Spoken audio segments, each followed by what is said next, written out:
Hello everyone, আসসালামু আলাইকুম সবাইকে। আরও একটি নতুন ভিডিওতে। তো আপনারা সবাই কেমন আছেন? আশা করছি নিশ্চয়ই ভালো আছেন। প্রশ্ন থাকলো আমার কমেন্টস করে অবশ্যই জানাবেন আপনারা সবাই কেমন আছেন। তো আমরাও অনেক ভালো আছি আলহামদুলিল্লাহ। আর অলরেডি দেখতেই পাচ্ছেন আমার বুড়িকে ভিডিওর মাঝে কীভাবে নাচা গানায় ব্যস্ত সে। তো আজকের ভিডিওটি খুবই গুরুত্বপূর্ণ, অবশ্যই পুরো ভিডিওটি কন্টিনিউ করতে থাকবেন। আর কিছু গুরুত্বপূর্ণ কথা মেসেজ দেব এবং বলবো অবশ্যই শিশুদেরকে নিয়ে। এই কথাগুলো আমাদের অবশ্যই জানা প্রয়োজন। জীবনমুখী জীবনকেন্দ্রিক কিছু কথাই বলবো, যেগুলো আসলে আমাদের বাচ্চাদেরকে শেখানোটা উচিত, জরুরি। কারণ হচ্ছে প্রযুক্তি আমাদের জীবনযাপন সহজ করে দিচ্ছে। শিশুরাও খুব ছোট বয়সে নানা ধরনের গ্যাজেট চালাতে শিখে যায়, কিন্তু এইসব শিশুরা করছে মা বাবার ছায়াতলে থেকেই। কোনো কারণে যদি সে বিপদে পড়ে বা তাকে হঠাৎ করেই একা পথে চলতে হয়, তখন সে কী করবে? তাই আপনার শিশুর বয়স 10 বছর হওয়ার আগেই তাকে শিখিয়ে রাখুন কিছু জীবন দক্ষতা। জীবন চলার পথ তো শিশুর জন্য প্রস্তুত করে রাখা যায় না আসলে, তার চেয়ে বরং শিশুকেই প্রস্তুত করতে হবে। এসব দক্ষতা তার জীবনকে যেমন সহজ করবে, তেমনি আমাদেরকেও এবং আপনাকেও করবে নিশ্চিন্ত। আসলে এসব শিক্ষা সাধারণত প্রথাগত কোনো শিক্ষা প্রতিষ্ঠানে দেওয়া হয় না। তাই এইসব এইসব ক্ষেত্রে শিশুর জীবনমুখী শিক্ষার শিক্ষক হয়ে উঠতে হয় আমাদের পরিবারকেই, আসলে আমাদের মা বাবাকেই। তাদেরকে শেখানো উচিত আত্মরক্ষার কিভাবে করতে হয়। তো আত্মরক্ষার প্রথম পাঠটা কীরকম থাকে? আত্মরক্ষার কৌশল শেখানোর আগে শিশুকে আত্মবিশ্বাসী করে গড়ে তুলতে হবে।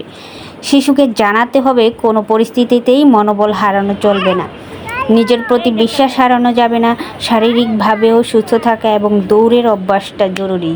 শিশুকে দৌড় শেখানো উচিত।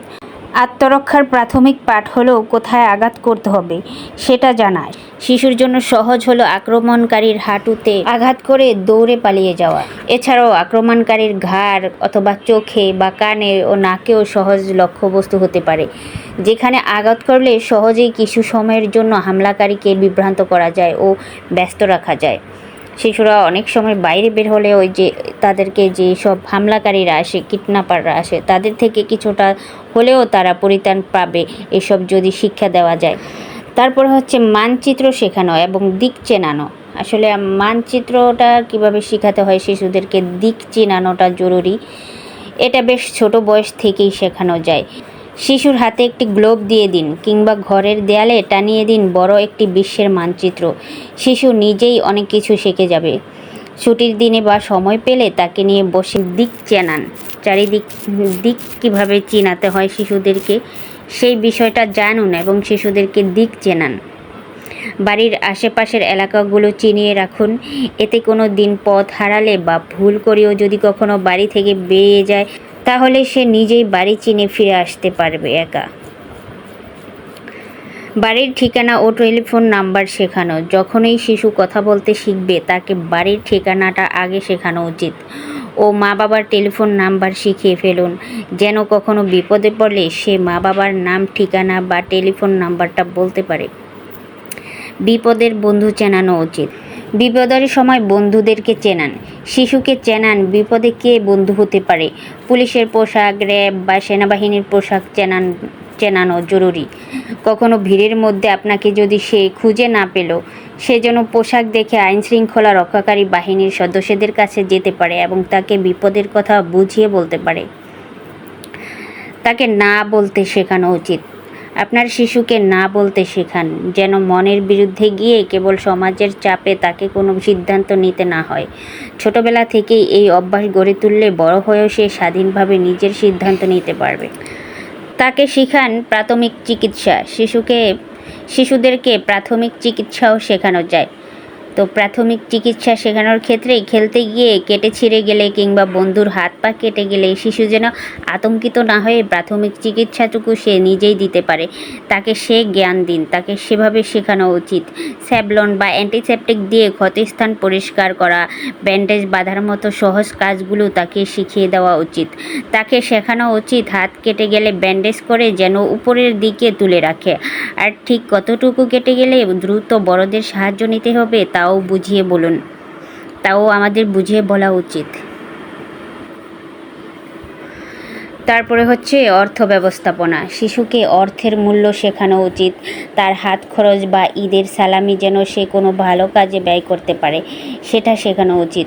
অযথা বিভিন্ন বাজে ধরনের খেলনা বা বিভিন্ন খাবার না কিনে অর্থ যাতে নষ্ট না করে, কিভাবে অর্থের সর্বোত্তম ব্যবহার করা যায়, টাকা জমিয়ে শখের জিনিস বা প্রয়োজনীয় জিনিস কেনা যায়, সে শিক্ষাটা তাদেরকে দেওয়া উচিত। তারপরে হচ্ছে রান্নাঘরের ছোটোখাটো কাজ।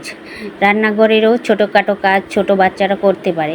আজকাল বাজারে শিশুদের ব্যবহারের জন্য প্লাস্টিকের ছুরি পাওয়া যায়, যেসব ব্যবহার করে টুকটাক শাকসবজি কাটা যায়, স্যান্ডউইচ বানানো যায়। 7 বছর বয়সের পর মাইক্রোওয়েভ ওভেন ব্যবহার করা শেখানো যায়, যাতে করে কোনো দিন বাবা মা বাড়িতে না থাকলে সেজন্য ফ্রিজ থেকে খাবার বের করে গরম করে খেতে পারে বা নিজেই বড় পাত্র থেকে ছোট পাত্রে খাবার নিয়ে খেতে পারে, সেটুকু তাকে শিখিয়ে রাখা ভালো।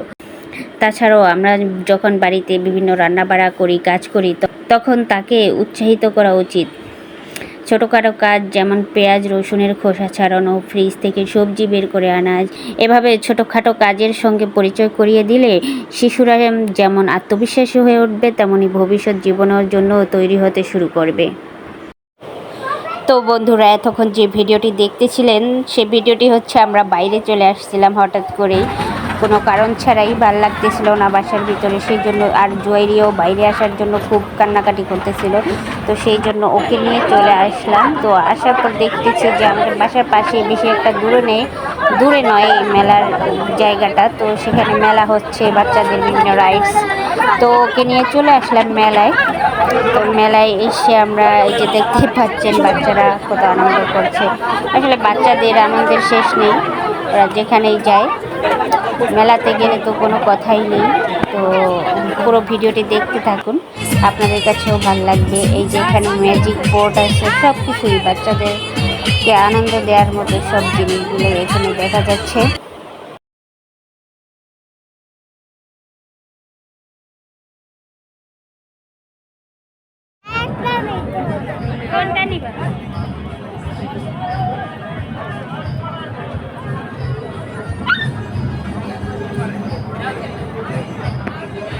পুতুলগুলো সুন্দর না?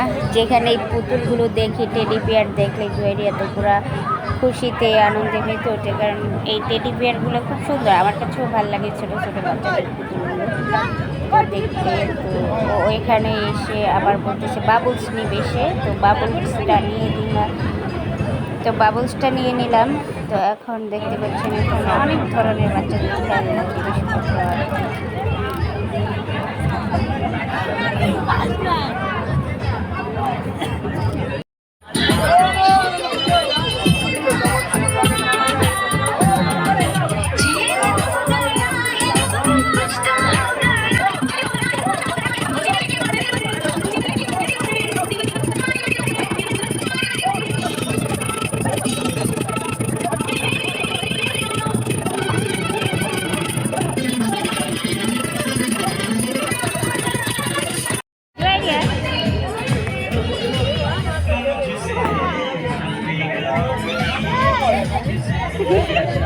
My friend, Anita, come.